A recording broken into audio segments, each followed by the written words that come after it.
Last class में हमने 10 question तक कर लिया था, अब उसके आगे करेंगे। ठीक है। Question 11, marketing begins before production and continues after sale. इसमें बोल रहा है कि मार्केटिंग, इसको हमें इस पर कमेंट करना है कि मार्केटिंग हमारी प्रोडक्शन से भी पहले स्टार्ट हो जाती है और सेल के बाद ख़त्म होती है। तो वो हमें पता है कि मार्केटिंग से, देखो प्रोडक्शन क्या होती है, प्रोडक्ट हमारे प्रोडक्ट को डिज़ाइन करना, बनाना, क्रिएट करना। ठीक है। पर उससे पहले हम क्या करते हैं, हम कस्टमर की नीड्स के बारे में जानते हैं। सो marketing is an organizational function which includes a set of processes for creating, communicating, delivering value for customer, for managing customer relationship in ways that benefit the organization and its stakeholder. तो हमारे organisation और stake holder के benefit के लिए हम marketing करते हैं, और उसमें क्या करते हैं कि हम क्रिएट करते हैं, कम्युनिकेशन करते हैं और गुड्स एंड सर्विसेज का डिलीवर करते हैं हमारे कस्टमर को, और उनसे कस्टमर रिलेशनशिप बनाते हैं। By stating definition to marketing itself, it becomes clear that marketing also deals with the creation of product. It is done by means of proactive marketing focusing on customers' latest needs.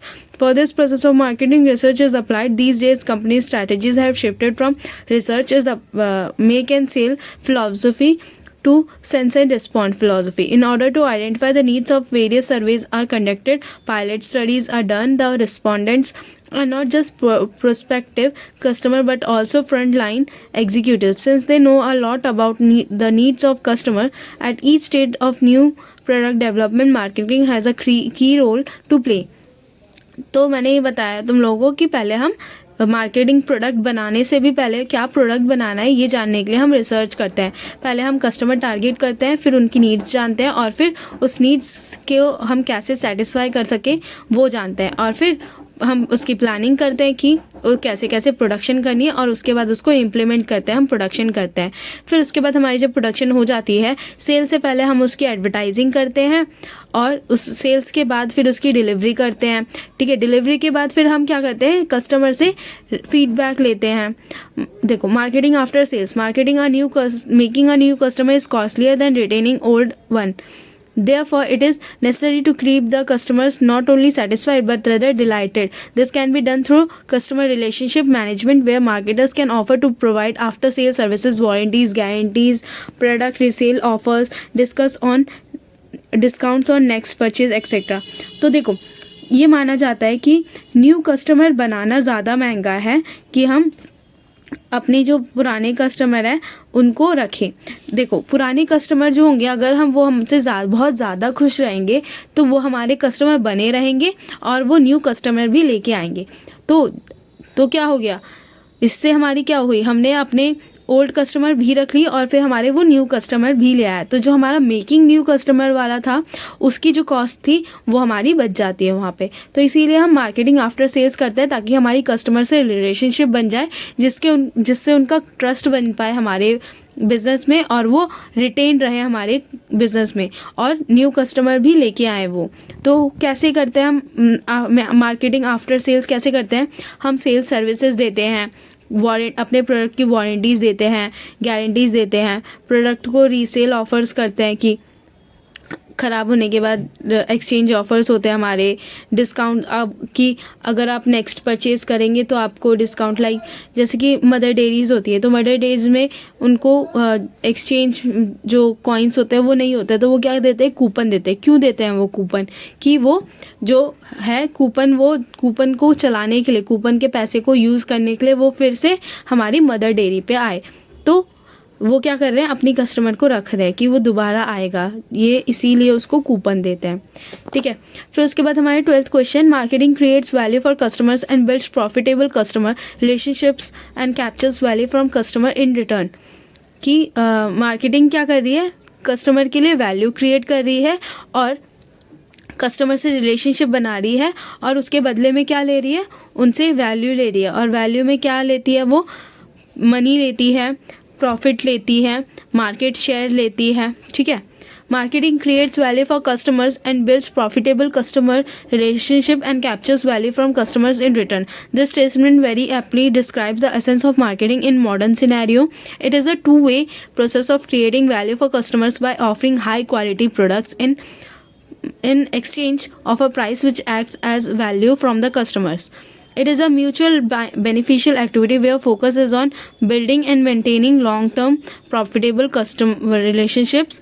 Today, successful companies are strongly customer focused and heavily committed to marketing. They share passion for understanding and satisfying customer wants and make a sincere effort to provide solution by coming out with innovative products. तो वो क्या कर रही है, customer की needs and want को satisfy कर रही है और फिर उनकी प्रॉब्लम सुन रही है, उनकी प्रॉब्लम को समझ रही है. देखो कस्टमर क्या चाहती है कि पहले कस्टमर कोई भी इंसान, सिर्फ कस्टमर नहीं, कोई भी इंसान क्या चाहता है कि कोई उसकी बात को सुने और कोई ऐसा काम करे कि वो उसको बेनिफिशियल हो, अपने बेनिफिट के लिए आती है ना हमारी कस्टमर. हमारी जो बिजनेस, कोई सामान खरीदते हैं वो किस लिए खरीदते हैं, उसका बेनिफिट होता है उस सामान में, वो उसे चाहिए होता है तभी तो खरीदती है. अगर वो सामान उसके किसी काम का ही नहीं है तो वो क्यों ही खरीदेगी, पागल तो है नहीं जो पैसे बर्बाद करेगी.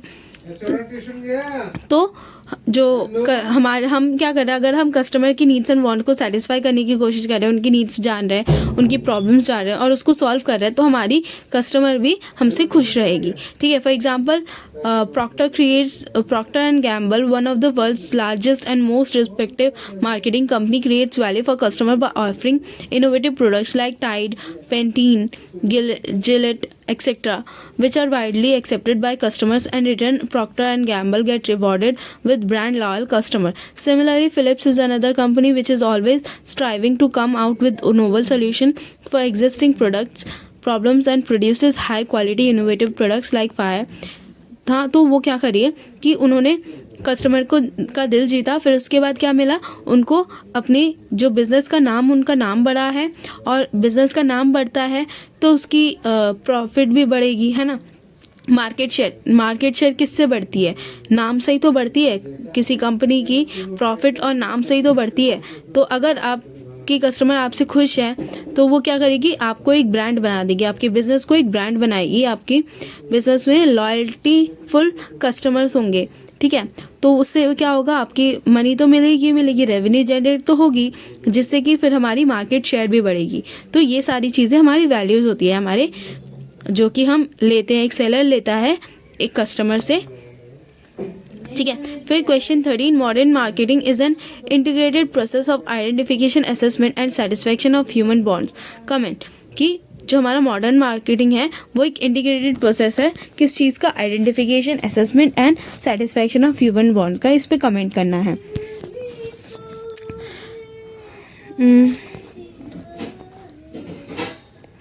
The modern marketing concept initiates that business is essentially a need-satisfying process and that any business must be managed keeping the consumer and his needs as the main focus.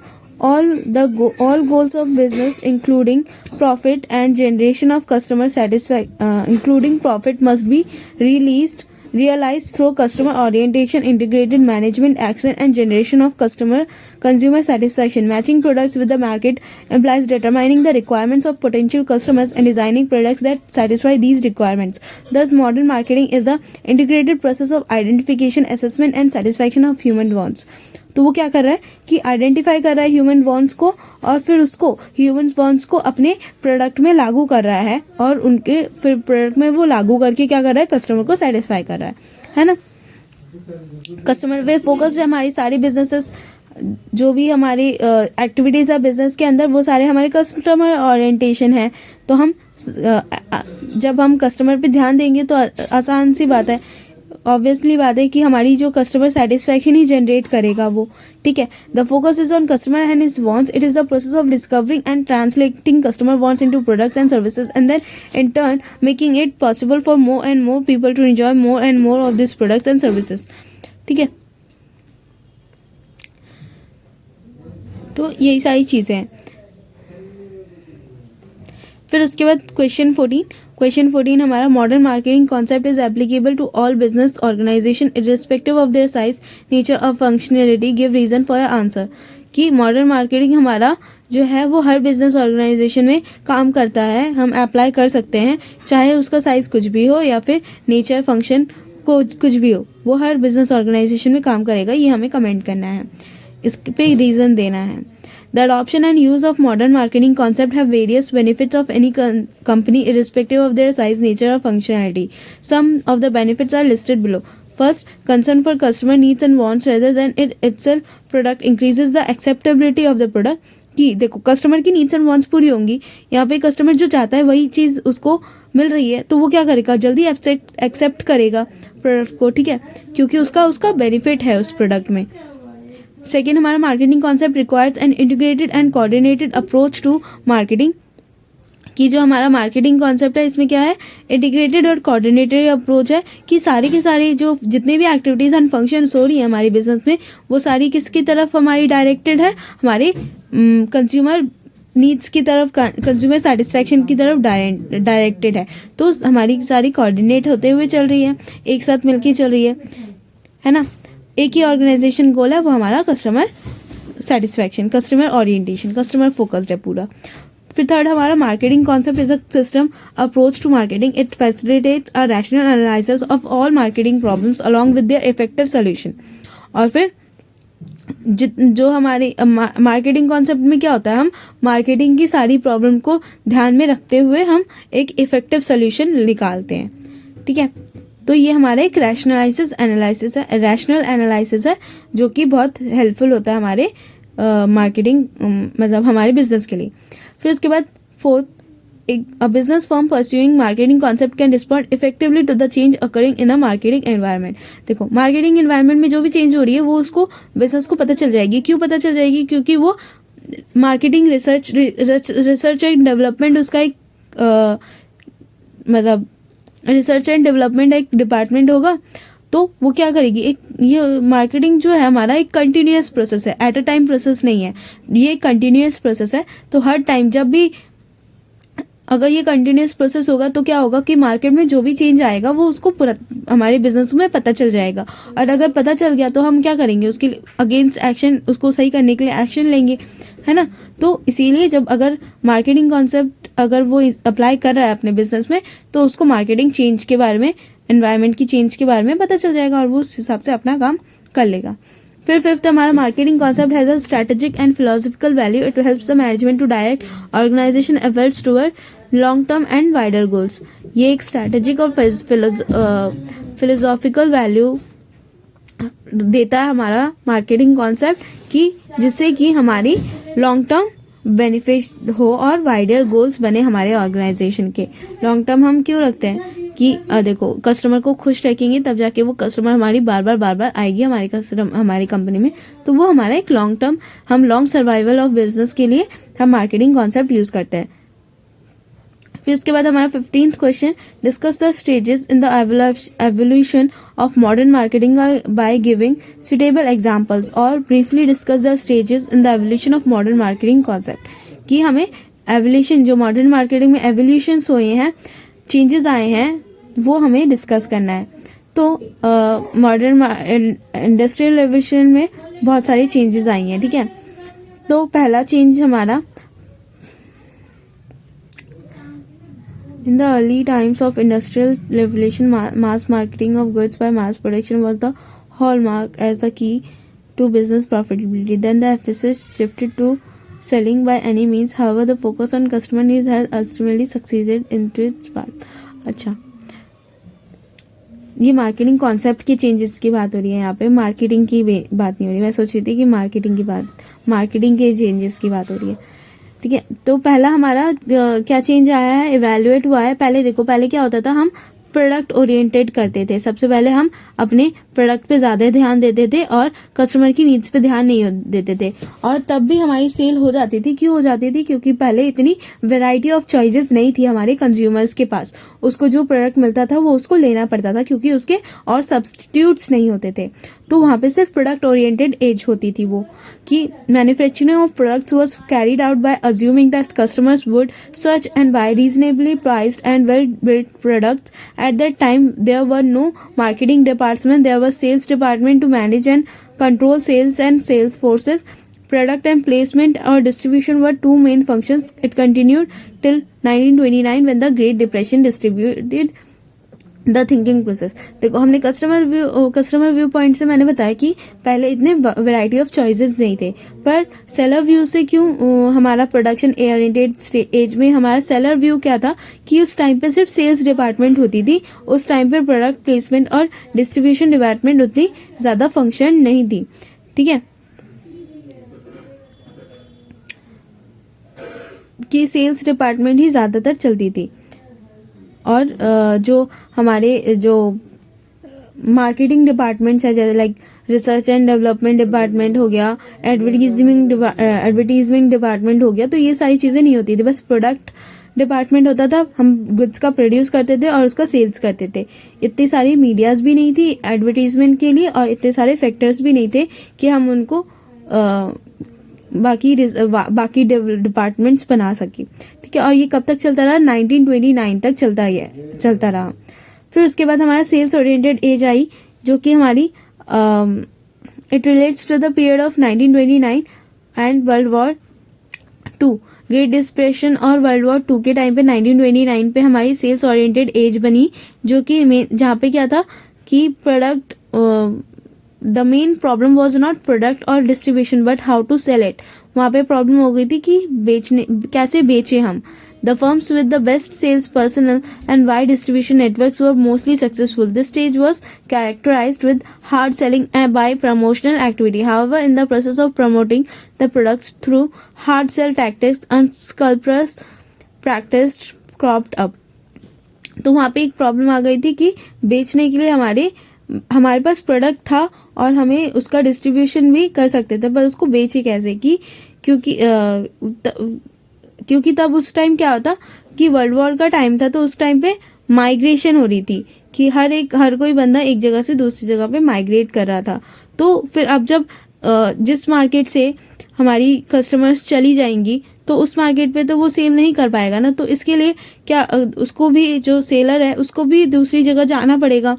तो वो कौन कर सकता था? जिनके पास बेस्ट सेल्स पर्सनल या फिर wide distribution networks हुआ करते थे, वही ज़्यादा सक्सेसफुल हुआ करते थे उस टाइम पे। ठीक है, फिर उसके बाद third, marketing oriented age. The unscrupulous practice of sales oriented stage give rise to consumer awareness. Technology developed during wartime was converted into peacetime activities which led to great variety of products before customer। देखो, जब world war 2 खत्म हुआ उसके बाद हमारा peace time activity में क्या हुआ कि जो हमारी प्रोडक्ट्स हैं उसके बाद कंज्यूमर्स के बाद वैरायटी ऑफ चॉइसेस आ गई। बहुत सारे new products, substitute products introduce हुए, जिससे कि जो कस्टमर के पास है अब उसके पास बहुत सारी चॉइसेस थी, तो वो अपने हिसाब से ले रही थी। तो उससे क्या होता है कि सेलर्स की उतनी सेल नहीं हो पा रही थी, क्योंकि अब जब कस्टमर को अपनी नीड के हिसाब से वो उसे लेना है तो वो अच्छे से देख दाख के लेगा ना, उसके पास बहुत सारी चॉइसेस हैं तो वो देख दाख के लेगा। तब कस्टमर ने ये जाना कि हमारी जो कस्टमर है वो अपने नीड के हिसाब से प्रोडक्ट ले रही है, तो हमें भी उनके नीड के हिसाब से प्रोडक्ट बनाना पड़ेगा, और तब ये मार्केटिंग ओरिएंटेशन शुरू हुआ था। ठीक है, और ये जो ये टेबल बनाया है वो यही चीज़ हमारी समझाई गई है। फिर उसके बाद 16 question, modern marketing is consumer driven, comment and bring out the difference between marketing and selling. This statement is very aptly stated that modern marketing is consumer driven. Modern marketing जो है हमारा कंज्यूमर ड्रिवन है, इस पर हमें comment करना है और हमें डिफरेंस बताना है मार्केटिंग एंड सेलिंग का। मार्केटिंग सेलिंग का डिफरेंस हम पहले ही पढ़ चुके हैं। ठीक है, फिर मॉडर्न मार्केटिंग क्या है? मॉडर्न मार्केटिंग हमारा कंज्यूमर ओरिएंटेड है, जिसपे हम इंटीग्रेटेड मार्केटिंग करते हैं और जनरेट करते हैं कस्टमर सेटिस्फैक्शन और ऑर्गेनाइजेशन गोल्स हम अचीव करते हैं। ठीक है, तो ये सारी चीज़ें मैंने ऊपर ही पढ़ा रखी है, तो इतना कुछ वो नहीं है उसमें। ठीक है।